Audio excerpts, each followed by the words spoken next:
Welcome to the wonderful world of Lunn Learning, a new and exciting way for children to learn about nature, wildlife and conservation through stories.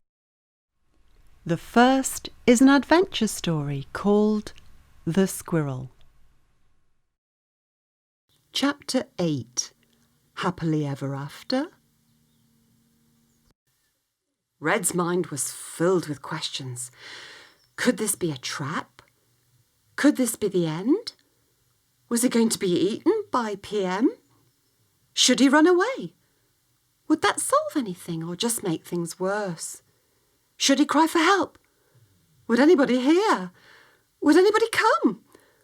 All these questions flashed through Red's mind. He took a deep breath and calmly said, "Of course, PM. Lead the way." Red followed PM deep into the forest. It got darker and cooler and damper. Red began to shiver, but he wasn't cold. He was nervous and a little bit frightened. Eventually they got to a place where there were trees with hollows, and there were burrows where animals had lived. He could hear noises. There were high-pitched screams. Oh no! Was he going to be tortured? PM started to chuckle. Oh no! Was PM looking forward to watching him die? Red felt dizzy and he stumbled. As he lay flat on the ground, he looked up and then he saw them. "Daddy's home! Daddy's home!" cried two baby pine martens. They'd popped their heads out of one of the hollows in a huge pine tree and were squealing with delight as they watched PM approaching.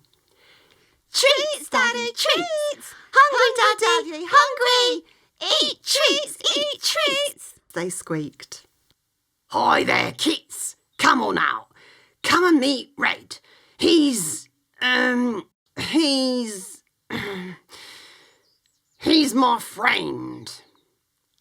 They scampered to the ground and got tangled up in their excitement. They ran to their daddy.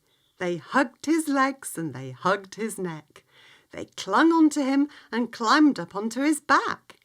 They were laughing and screaming with delight as he walked around with them on his back.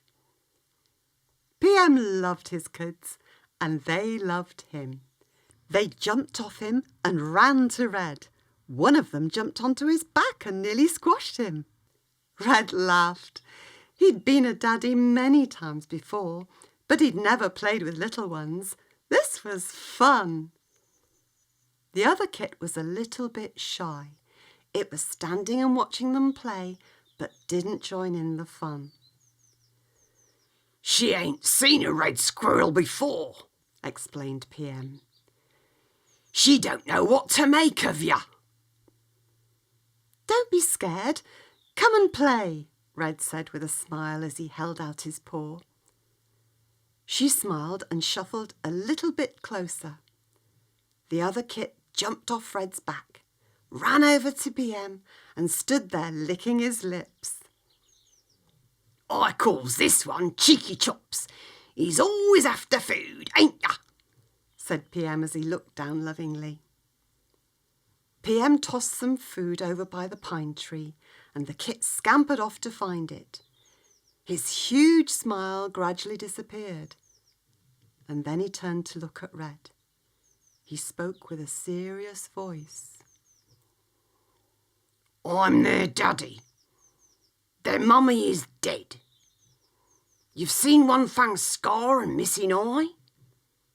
Red nodded. "Well, he was lucky.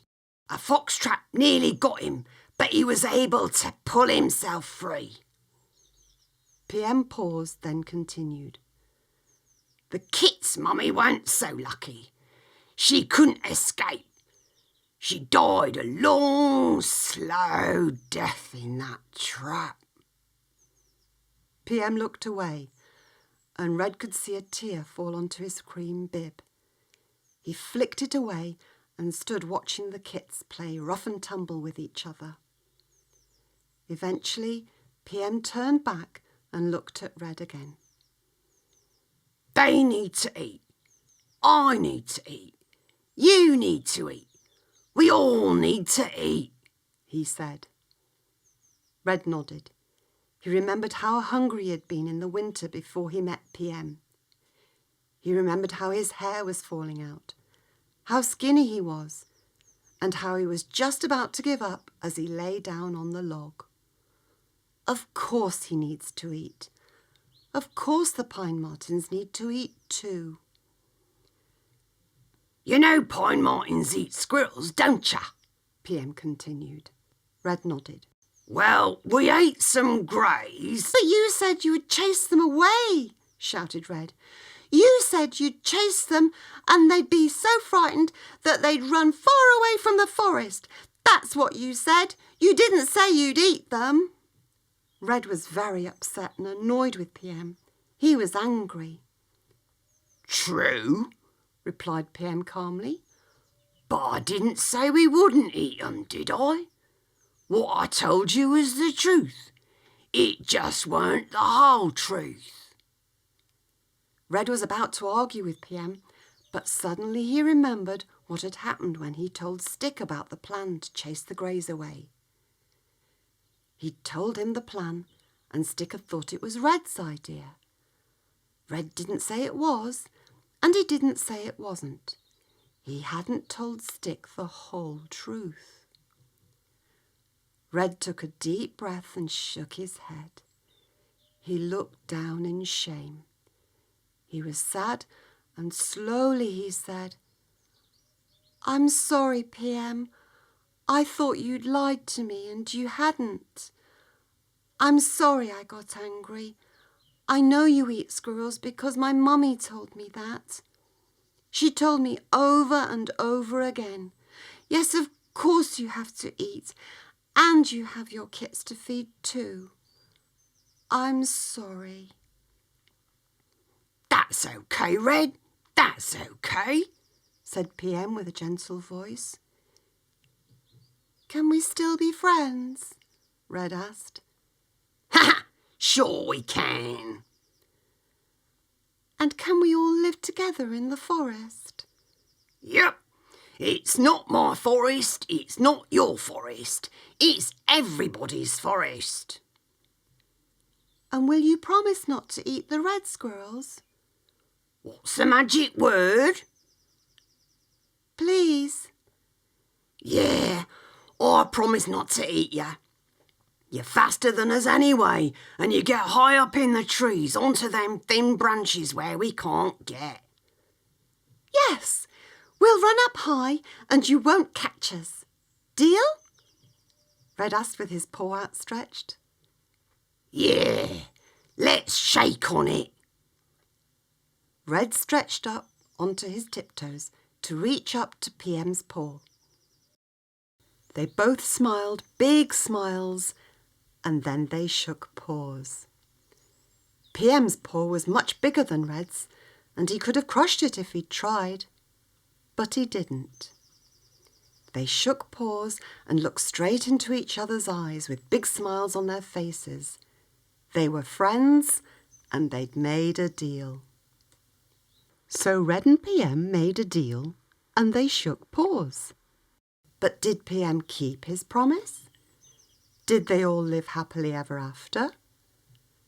That's for them to know, and for you to find out.